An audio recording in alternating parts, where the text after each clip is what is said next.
All right, Patrick, thanks for joining us. Appreciate it. Good to be here. Thanks for having me. Episode number 3 of the Tight Five. This is Patrick Ryan.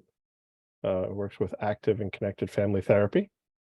And why don't we just dive in? Sounds good. You did something different that I've kind of phrased as a unicorn-like characteristic in your education. You got a MBA and an MSW way Yeah. back when. Why did you make that choice? It's interesting. After college, not knowing what I really wanted to do with the rest of my life and what direction I was going to go professionally, I found myself working with children with emotional and behavioral issues. And I really enjoyed the work, but didn't see myself as a clinician. And ended up doing some work on the kind of the management program side and really enjoyed that.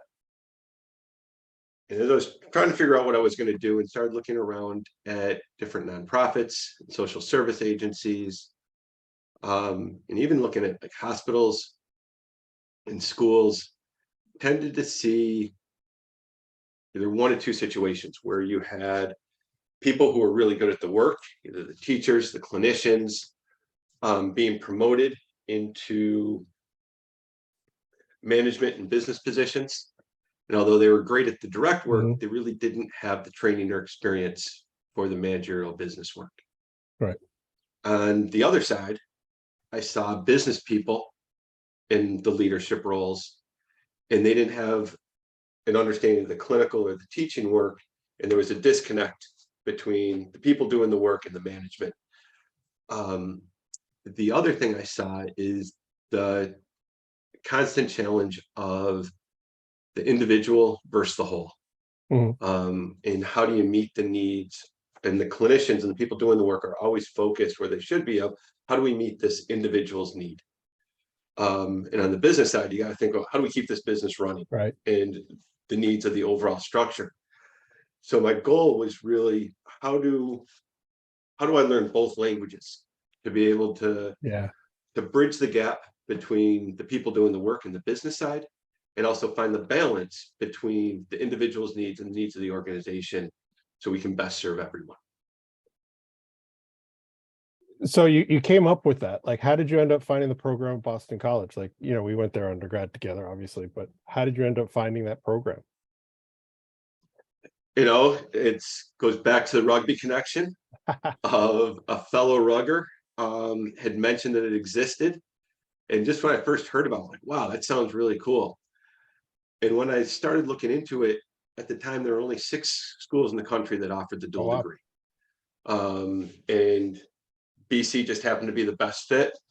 And I figured if I'm really going to challenge myself in 2 big areas that I didn't have a lot of experience in both either. So I knew it was going to be a lot of learning, pretty challenging.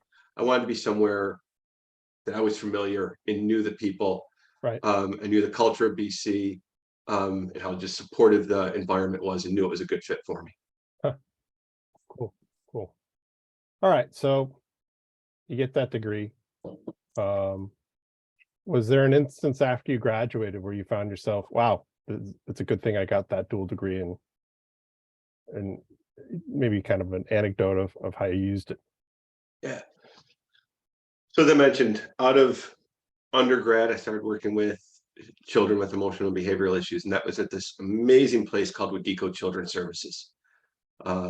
Mid-sized nonprofit that was based out of Boston and had a residential center in New Hampshire, and ran this really cool summer program that was a cross between activity-based summer camp and a psychiatric hospital in the woods. It was super intensive and a ton of fun, and we saw kids make huge gains. And Wadico offered me the great opportunity after I graduated to come back and do my clinical training to get my clinical license, but also offered me a position on the management side as well. So it was 50% clinical and 50% management. And the degree was really helpful as the environment changed and Wadico needed to change. And we went from mostly serving publicly funded children and families to working with privately funded children as well. So just the strategy, the marketing experience, and just being able to think a little bit differently really helped me help the organization Mhm, make these changes. mhm. So as part of that work, you're not only working with kids, there's a family component to working with, children. Um, and so kind of somewhat of a segue into the current work you're doing now. Um, is working with men, specifically fathers, more challenging than working with other clients who are adults? It's different. Hmm. How so? And so I think one of the things I really like working with men and fathers, dads, is overall they will want to do whatever they need to do to be a better dad and to be there for their kids and their wives and their families. The challenge is the culture is changing so much, and we're expecting different things from dads than we ever have. Um, with all this focus on mental health, and it's great, and we're teaching kids to talk about feelings, expecting kids to talk about feelings. Then we're looking to the dads to model it Hmm. when dads were never taught how to talk about feelings. In fact, we were taught not to talk about feelings. We were allowed to be happy and angry, and Hmm. that was the extent of it. So part of the challenge now is giving dads the vocabulary and teaching them it's okay and helping them try this new thing that they've never really tried before so that they can then help their children. The other change that we're seeing culturally is, and this is really good, where dads are a lot more involved, both with their kids and in the day-to-day stuff in the house, especially when if both parents are working. Um, and this is great, but my concern is it's often with a sacrifice. And I think this kind of ties into the third cultural change is around vices. Hmm.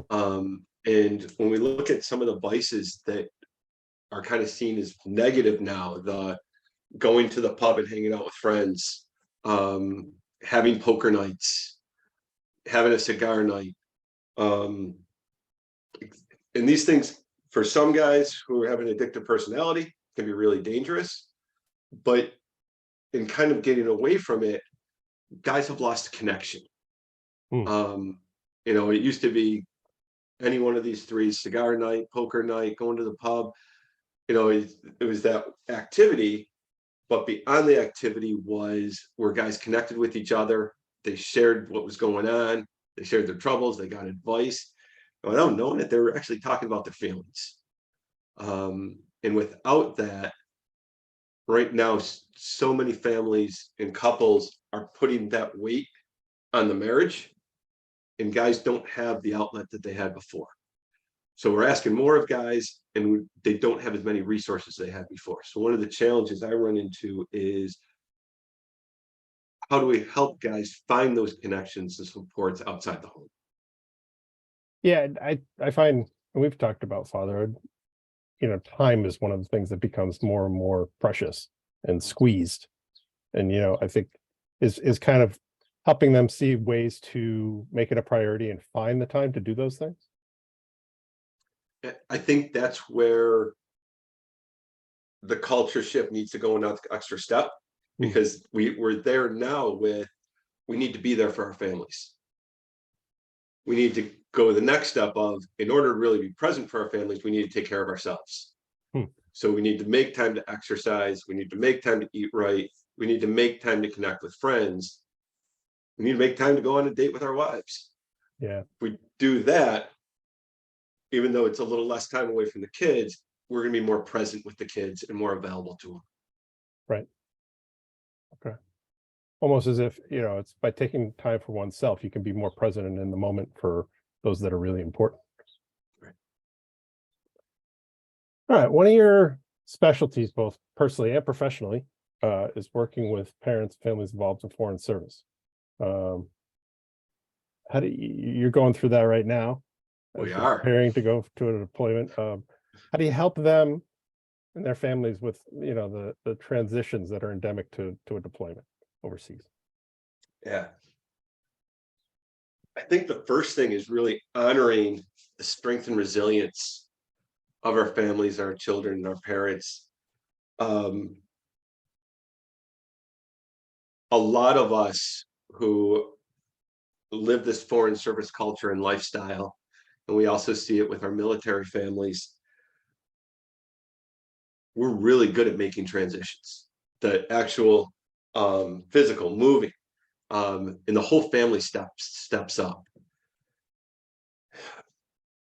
And it's really cool to see how often they're able to make this change and how well they do it, and how well they do it in a crisis, when it's an unplanned move, and an evacuation for a medical reason or a safety reason, where it's, you may have 24 hours and kids just, boom, they make it happen.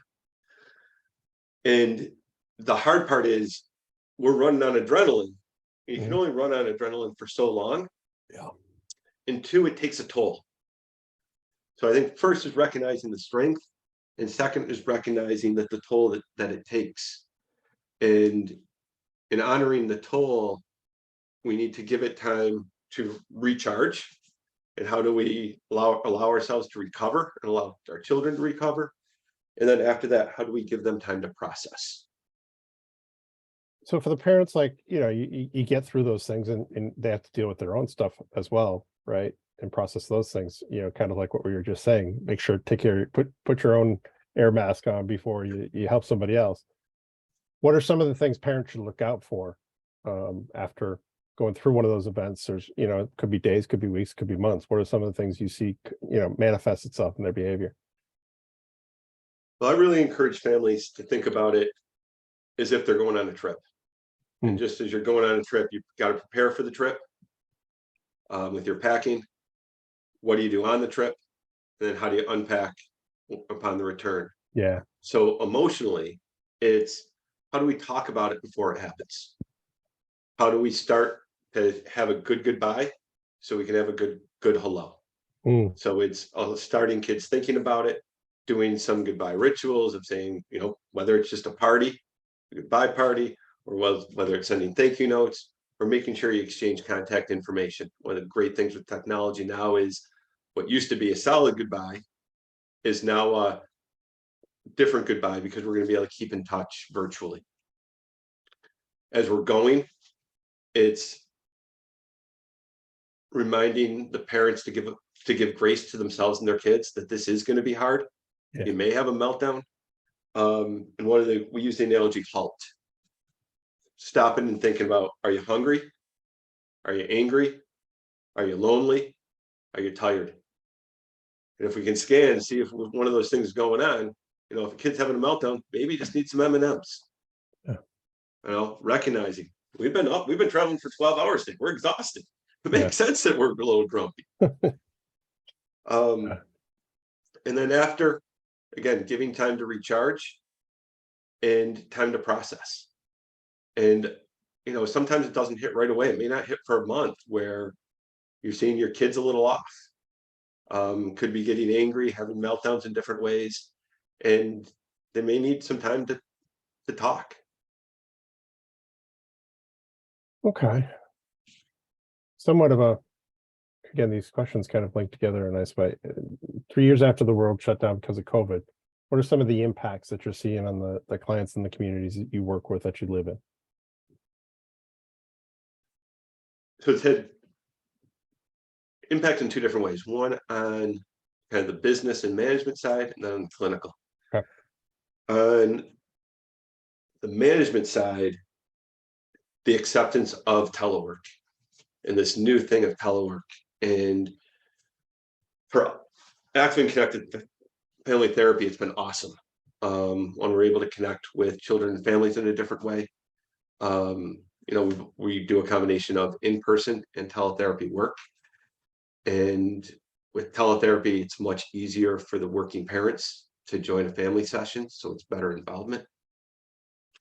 On the business side, we've been able to attract awesome talent from a number of different states. And what we're really proud of is we've been able to tap into spouses of are servicemen and women and spouses of foreign service officers.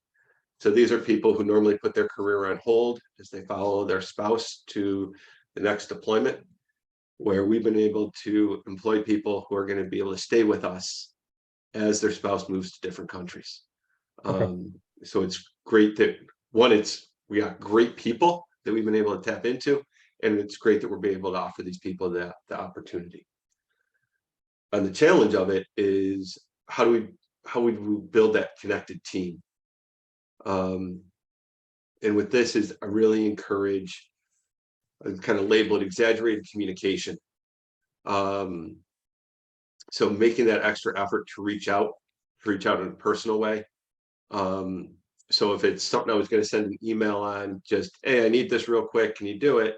Instead, I'm going to pick up the phone, be able to check in with that person, see how they're doing. See if I hear that little stress in their voice. Maybe I don't give them this task right now, because it's better to wait a day because they're crashing on something else. And I don't want to stress them more. Or it's encouraging people, over our instant messenger, where traditionally that was all business stuff, that we're sharing a lot of personal stuff as a way to keep in touch. So whether it's pictures of kids or graduations or family vacations, just keeping in touch in that personal way over things like that.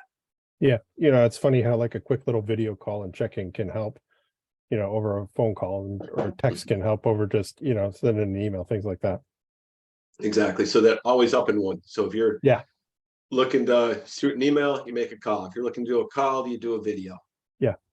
So just up in it one. Then on the clinical side, we're seeing huge spikes in anxiety across the board.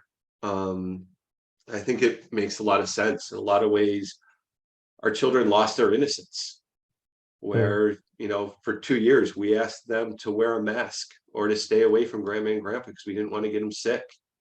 And they took on that responsibility and they did great with it. But it's a responsibility that they normally wouldn't have had. And it's how they're thinking about that now. They're worried about things that they normally wouldn't have been worried about. And they also lost connection for a while, where they were home, and then they may have been more connected with families. So some families did a great job and were able to really connect in different ways. And families that would have been working were able to spend more time at home. But kids weren't with their peers. So we're seeing some social skills issues.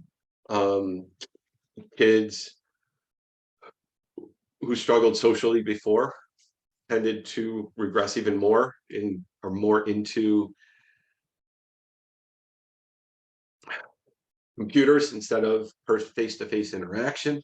Yeah. And it's hard to pull them out of that.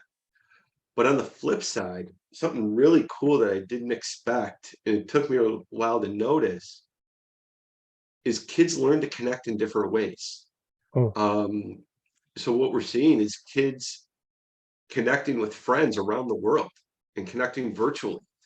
And at first, like I heard my clients talking about this, I didn't really give it the respect it deserves. So like, yeah, they're playing video games with somebody somewhere else, but they're not. I didn't think they were really connected. But after working with some of these guys for a while, I'm learning like these guys now have friendships going on 4 or 5 years, that it's, as they're playing the video games, they are talking, they are sharing about themselves, they're asking for advice, they're supporting each other. And the cool thing is we're starting to see people playing in-person get-togethers with these groups of friends that have never met in person before. So I think it's pretty cool that, we're talking about diversity. We have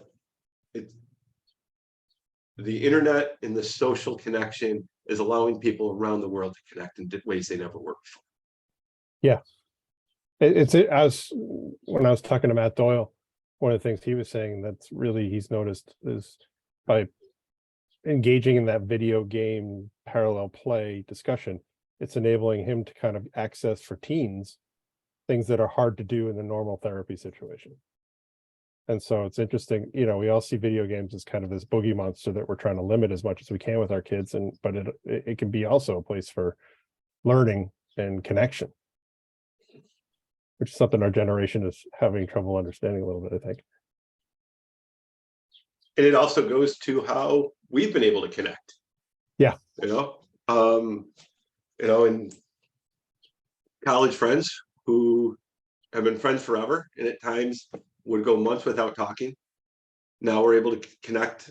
We've made it a priority to connect on a more regular basis, and the virtuals allowed us to do that.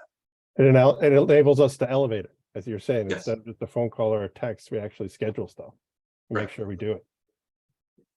Which kind of circles back to what we were talking about with men in terms of like, it's part of that awareness of making sure things are a priority and scheduling the time to do them and devoting time to them.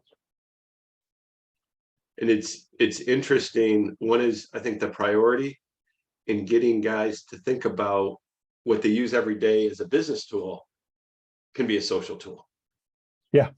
And a social avenue. Like that, I've talked to a couple guys like, never really thought of that. But yeah, why don't I do that? Or things that work socially can also be used for business reasons. Right. Or personal development reasons. Yeah. All right, last question. And I think I know which way you're going to go with this one. Which book or author or thinker has been a touchstone for you throughout your professional career? So thinking about this, not really a book, but more the place. I mentioned Wadiko early on. It's first job out of school, gave me the job after graduate school, and just had the ability or the opportunity to work with some amazing people there. My first supervisor, Dr. Hugh Lightman, just only worked with him for a couple of years, but still makes an impact in how I think about children and families. Dr. Harry Parad, I had the opportunity to work with him for years. He's with me in almost every session as I do my work. Dr. Todd Rossi, another awesome clinician who really helps me think outside the box. And Patty Freeze, who was in charge of finance and HR. All of them, just their commitment to children and families, their commitment to making the organization work, really taught me the importance of caring for staff, the importance of families and making sure families are involved in the work. I was thinking about this. One of the things they really pushed was starting with the basics. Are you hungry? Yeah. I often get kids, families will come in with this big thing, and we break it down to, is he sleeping okay? Yeah. What's he eating? Yeah. And then the importance of celebrating successes. And so often when we're working with something and the family's really struggling, they have trouble recognizing the small things. But if we start celebrating those small things, we start getting momentum, and we can really make some change. Now, I've known you for a long time. It was interesting almost 30 years now. And it was interesting when talking about Wadiko to use the word commitment. That's a word that you definitely know well in the way you conduct yourself. What does that word mean to you? Commitment.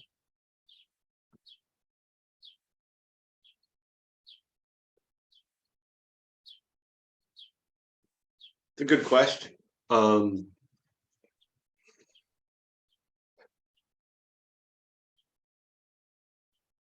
think it's going all in and staying in. So it's a combination of either working with children and families or working on the organization part of, we're going to give it 110%. And when 110% doesn't work, we're still here. We're going to help. We're here to help figure it out. We're going to try something different. We're going to ask for help. If I don't know the answer, I got a great team behind me that does. So it's almost giving like everything I got and then using my commitment resources. to persistence. Yeah, I like that commitment to persistence. Yeah. All right. I'm going to commit to being persistent, and we'll end it there. Thanks for taking the time. I appreciate it. Thanks for the questions. This was fun. No worries, man. Talk to you soon. All right. Take care. Bye. Bye.